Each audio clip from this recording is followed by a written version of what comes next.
we're talking about the non-negotiable nature of the right of the Nigerian to freely express themselves without fear within the context of the law. There are laws related to libel, both civil and criminal.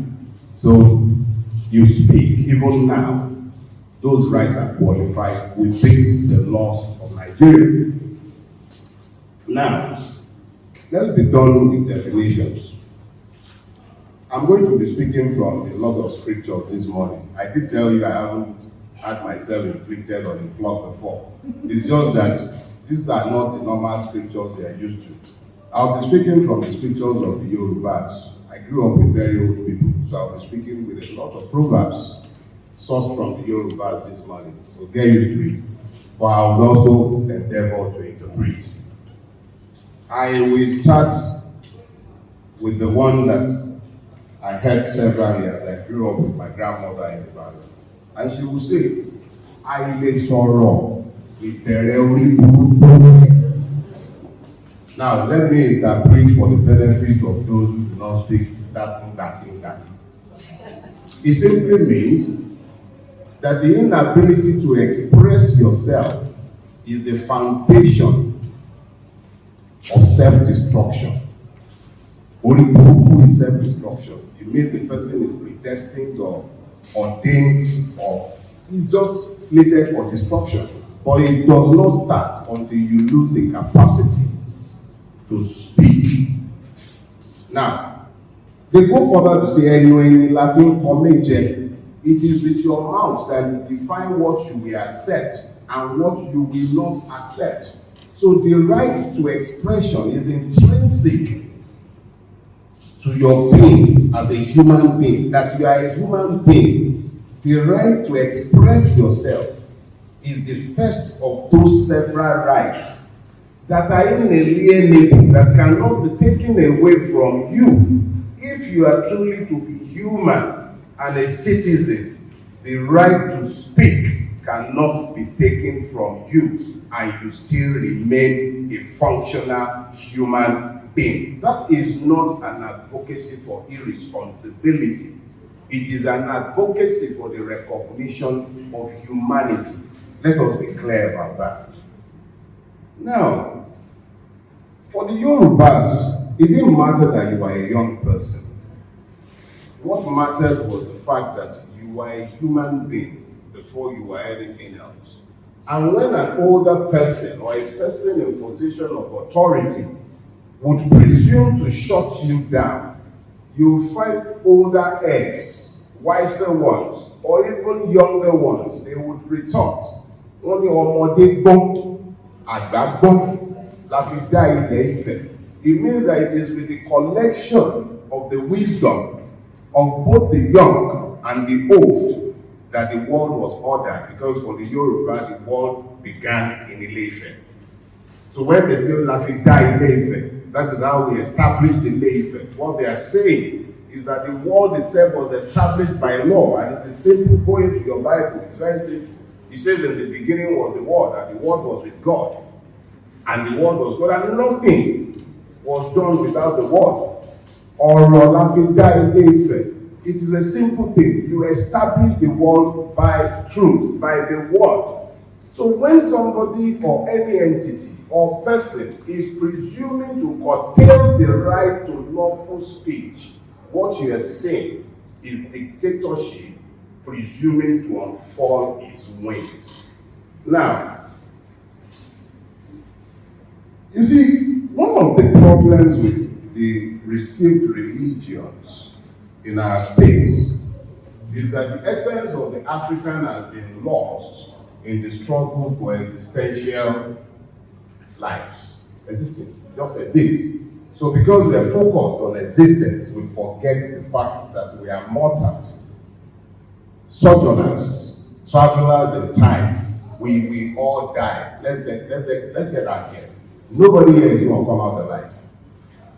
In recognition of that, the Yoruba take the fact, after having established the foundational nature of the right to speech and freedom of expression, the Yoruba now took it to another level They will say to you, Aki, we see them. Kaku see them. Let's be clear. When the Yoruba stands in front of you and he says, Aki, we see them, Kaku see them. What is it? He's not telling you that you can't kill. Yes, you can. You've got the guns. You've got the guns. And you are the law unto yourself. And we saw a few of those laws unto themselves. And we've seen them over the years in the place we call Nigeria. But you see, the thing is that you might kill a man. But it is actually completely impossible to kill ideas. So the function of your sacrifice when you speak in the face of repressive, oppressive, wicked, and evil regime is that you must be sure that you are speaking your truth. The nature of truth is that it doesn't die. You cannot kill the truth. You can kill a person. But the interesting nature of the truth teller who gets killed in pursuit of truth is that, I know this might sound a little esoteric to some of you who views life as though it were to be a place where we will not stay forever. You sometimes forget that when you stand behind the truth, what you are doing is that you are confirming your God nature. Your God nature is the part of you that does not die. However you care to worship God or do not worship Him, unless you are one of those who have managed to be too wise for the like of me, who do not believe there is anything beyond where we are. And that's fine too, you're right. But the thing is, if you stand by the truth does not die. So if your death is associated with the truth, what then happens is that those who have killed you would have merely offered you immortality. Because anytime the truth is mentioned, your name becomes synonymous with that truth. And because truth has the nature of God, it does not die. The immortality of the truth you speak, or the one you spoke that led to your killing, merely guarantees one thing. You are offered a seat at the high table when they speak of those who made a difference in their generation. So for some of us, and I hope there will be many more of us in this country, because Nigeria demands many more of such people in these days and time, you must consciously embrace the opportunity to speak truth in the face of evil. Because what we're doing, I believe the Muslim call it is the Surat al-Nur, if I'm correct. That is where God talks about light. The fact is that the truth is light. Nigeria is in a very dark place. Every time the scriptures depict darkness, is evil. So Nigeria has this all-pervading gloom all over it. So many blood being shed all over the place, impunity in high places. When the Bible speaks of spiritual wickedness in high places, you almost always expect to see witches with wings. They're not witches with wings. They ride in limousines. They live in the GRAs, in government offices. Those are the principalities in high places. They feed off the misery and pains of the people, because it's not necessary. By the time you are stealing more than you can spend in 10 lifetimes, 100 lifetimes, that's a sickness. And the people still suffer. So when those voices, when they see you speaking, it is critical for them to silence you because you call attention to their insanities. But you normalize those insanities if you do find the peace of the graveyard and you somehow kept quiet. You merely normalize the insanity and then it proliferates, and then you get a country like Nigeria. So you have a duty, a mortal duty, to speak your truth. Wherever you speak your truth. So I was intrigued to find that this year, Amnesty International is saying, talk your truth. It's good. But we ourselves, we have a responsibility. You are right. have been violently stripped off you.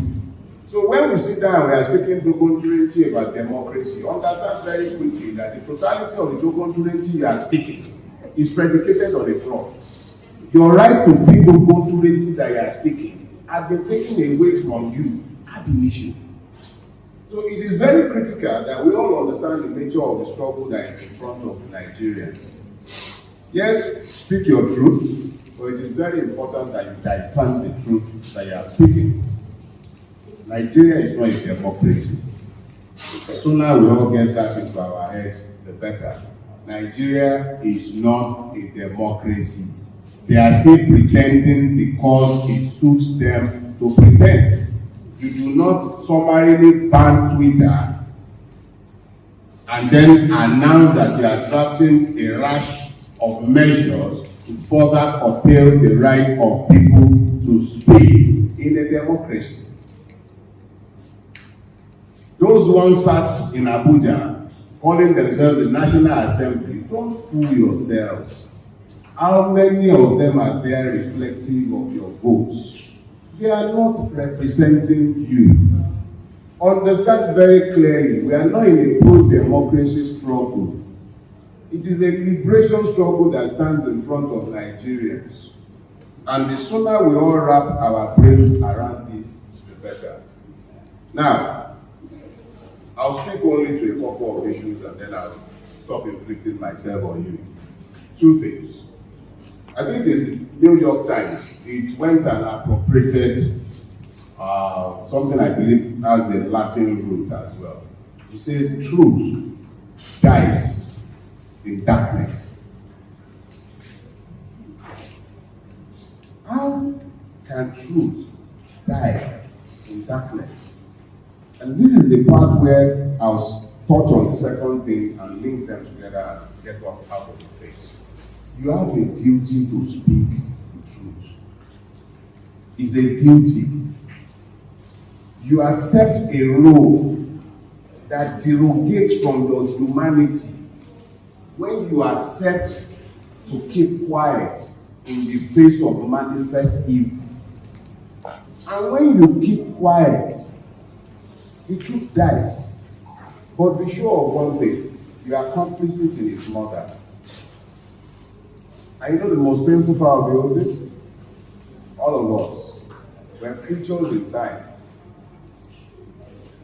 Flowers will bloom for a season.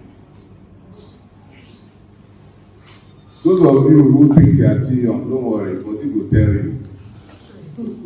Before I shaved off my locks, I didn't realize I had so many gray hairs hiding under it. The only thing that does not die is the truth. For it dies when we keep quiet. You have a duty to speak.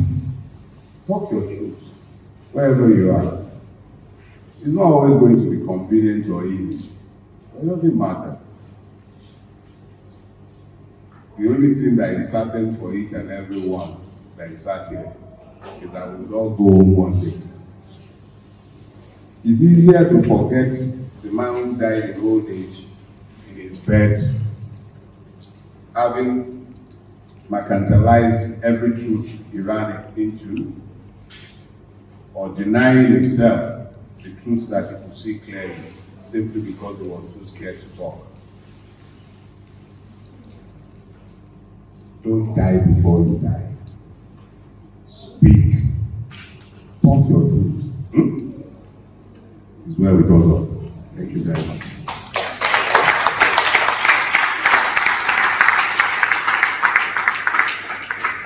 Thank you so much, sir. And